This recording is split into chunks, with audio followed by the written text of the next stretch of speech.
कहते हैं माँ भगवती के दर्शन के बाद भैरव बाबा के दर्शन अनिवार्य माने जाते हैं। ऐसा एक वरदान माँ ने ही भैरव बाबा को दिया था कि जो भी भक्त मेरी पूजा के बाद तुझे नहीं पूजेगा उसे मेरी पूजा का कभी फल नहीं मिलेगा। शायद इसीलिए नवरात्रों में भी जब कन्या पूजन होता है तो उसमें एक नन्हा दोस्त भैरव बाबा के रूप में बिठाया जाता है। मेरे साथ साथ आप भी लीजिए इस यात्रा का आनंद। जय भैरव बाबा की।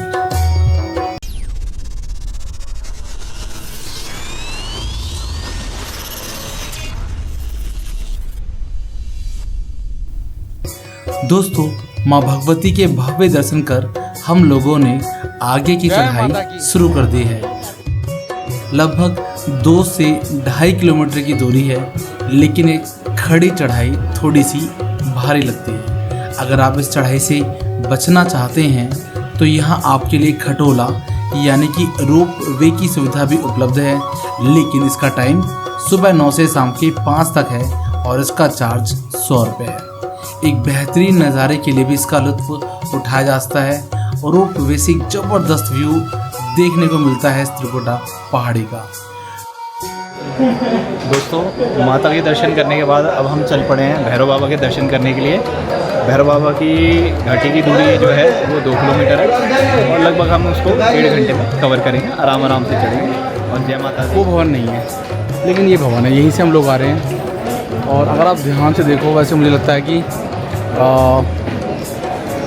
मैं अपनी आँखों से देख पा रहा हूँ, इसमें भीड़ नहीं आ पाएगी। ध्यान से देखें तो भी इसमें भीड़ नहीं आएगी।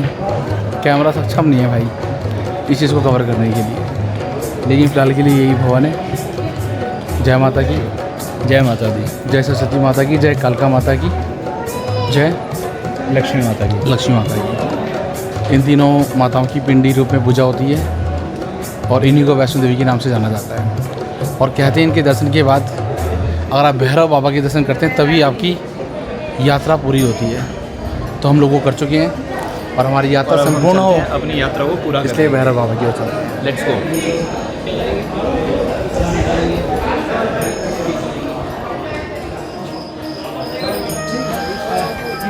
ये 2 रास्ते आ गए, एक जीने वाला और एक बिना जीने वाला। और मुझे बताया मेरे दोस्त मुझे कन्विंस करेंगे इधर चलने के लिए, तो मैं इनसे पूछूंगा, इनको फॉलो करूँगा।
दोस्तों हम भैरव बाबा की चढ़ाई कर रहे हैं और लगभग हम 1200 मीटर ऊपर चढ़ चुके हैं और अब हमारी जो है टी शर्ट और शर्ट जो है वो पसीने से भीग चुकी है। इतनी रात को भी ठंड है क्योंकि यहाँ की चढ़ाई जो है बहुत ज़्यादा है, छोटी है बट खड़ी चढ़ाई, तो थोड़ा सा डिफिकल्ट है भवन के मुकाबले, बट हम अपना मिशन पूरा करेंगे थोड़ी देर।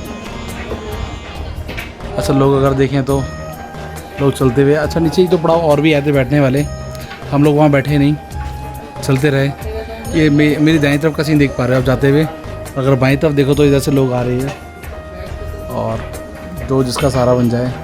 किसी ने दंड लिया हुआ है चलने के लिए, तो किसी ने हाथ पकड़ा हुआ है, तो बस चलते जा रहे हैं लोग।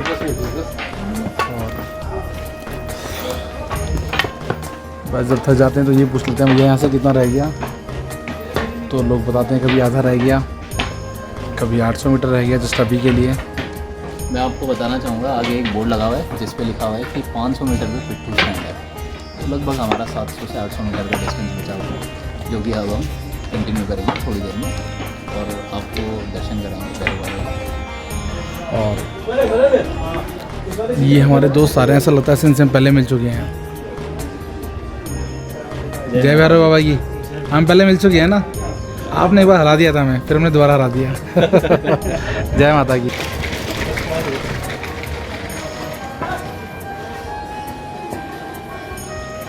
आप नहीं पूछेंगे हम लोग कि कितना दूर रह गया है, क्योंकि मंदिर से गाने की आवाज़ आ रही है, भजन की आवाज़ आ रही है।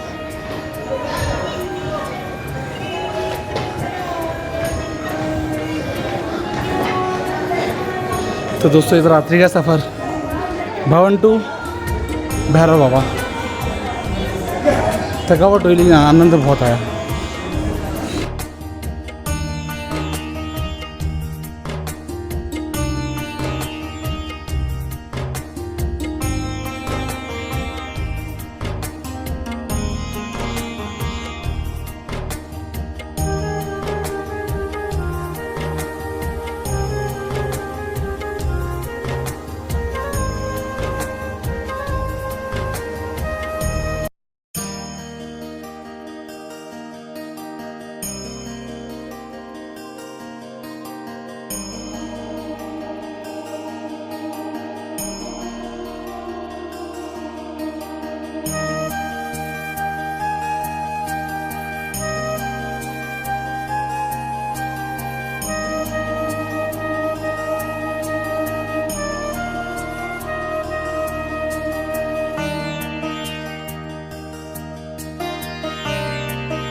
दोस्तों अगर ये रेड पॉइंट आप देख रहे हो जहाँ पर हमने रात को दर्शन किए थे, वो गुफा है काली गुफा, और जहाँ पर माँ भगवती ने कन्या के रूप में भैरव का सर काटा था।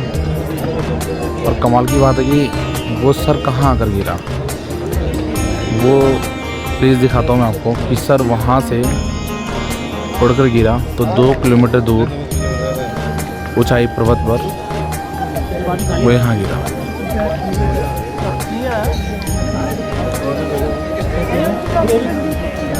दोस्तों ये है वो पॉइंट जो बाद में भैरव मंदिर के नाम से प्रसिद्ध हुआ। भैरव बाबा पर वीडियोग्राफी बनाना मना है, तो दूर से ही दर्शन हो पाएंगे यहाँ के। भैरव बाबा मंदिर के पास जो ठहरने की जगह है, इसे पूरे वैष्णो देवी का सबसे बड़ा सेल्फी पॉइंट कहा जा सकता है। यहाँ से एक ही नज़र में आप भवन और भैरव बाबा का सबसे बेहतरीन नज़ारा ले सकते हैं। सभी लोगों को भवन के साथ अपनी फ़ोटो को जोड़कर एक बेहतरीन पल बनाना होता है। इसके लिए यहाँ पर सेल्फी लगाने वालों की होड़ लगी रहती है। यहाँ पर थोड़ा सा बचकर भी रहें, हनुमान जी की सेना की नज़र आपके थैले पर जा सकती है। ये केवल आपके प्रसाद का भोग ही लगा सकते हैं, बाकी कुछ नहीं करेंगे यहाँ के बानरों से, इसीलिए आप थोड़ा सा सावधान रहें। बाबा के दर्शन के बाद यहाँ पर भैरव बाबा के मंदिर की भस्म भी उपलब्ध है, जिसे आप घर ले जा सकते हैं। अब हमारी यात्रा यहाँ से वापसी की है। दोस्तों, हमारी यात्रा यहाँ पे पूरी हुई। हमने रात को भैरव बाबा के दर्शन करे और कुछ देर आराम करा। अब हम जो है नीचे की तरफ चलेंगे और अपनी यात्रा जो है समाप्त करेंगे। तो चलो हम आपको ले चलते हैं नीचे। जय भैरव बाबा की। जय भैरव बाबा। जय।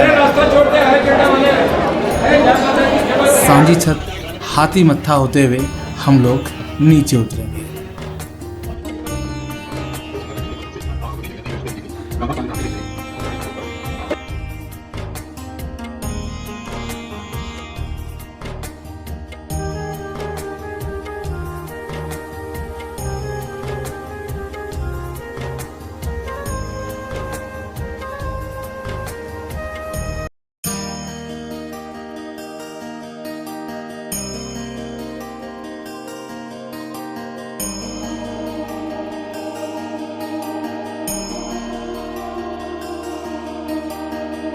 बचपन में सुना था कि हाथी मत्था एक पहाड़ है जो हाथी के मत्थे से मिलता जुलता है, पर रास्ते में हम पूछते रहे लोगों से, कहीं कोई सटीक उत्तर नहीं मिला कि हाथी मत्थे वाला पहाड़ है कहाँ। किसी ने कहा अब रास्ते बदल गए हैं, तो किसी ने कहा पहले हुआ करता था।